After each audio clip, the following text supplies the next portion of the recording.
சொல்லுவியா? சொல்ல மாட்டேன். சொல்லுவியா? சொல்ல மாட்டேன். தங்க தங்க நிறுத்துங்க. பாவம் அவர் வளையக்காரரு, அவரை போட்டு ஏன் அடிக்கிறீங்க? அண்ணா இது என்ன 50 ரூபா.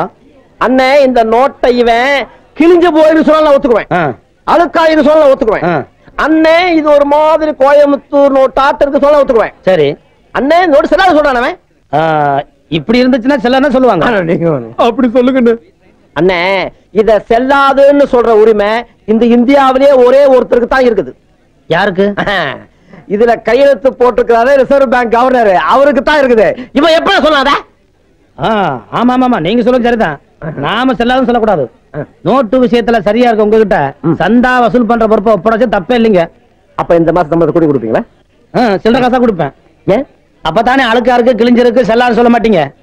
ஆமா இது யார் நோட்டுது? என்னதுன்னு? இந்தாங்க. ரொம்ப நல்லதுன்னு.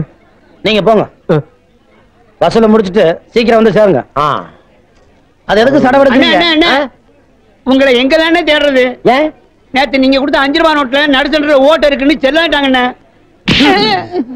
ஏண்டா மனுஷ உடம்புல அங்கங்க 9 ஓட்டை இருக்குது, அத பத்தி யாரும் பேச மாட்டேங்கிறீங்க. 1 ரூபாய் நோட்ல 1 ஓட்டை, அத கேட்க வந்துட்டு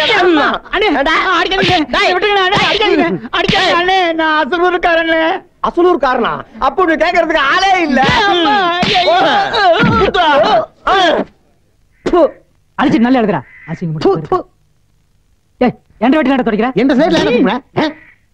என்னது எச்செல்லாம் போட்டு அடிச்சுக்கிட்ட? இவன் தானுங்க. ஒழுங்கா எழுதுங்க.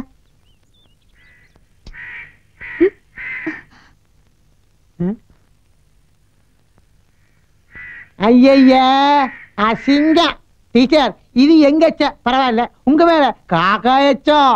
அதனால என்ன டீச்சர், இடது பக்கம் காக்கா எச்ச பட்டதுனால இன்னைக்கு எதிர்பாராத சந்திப்பு நடக்க போகுது. சரி சரி கரெக்டா எழுதிட்டுருங்க, நான் இப்ப வந்துடுறேன். சரிங்க டீச்சர்.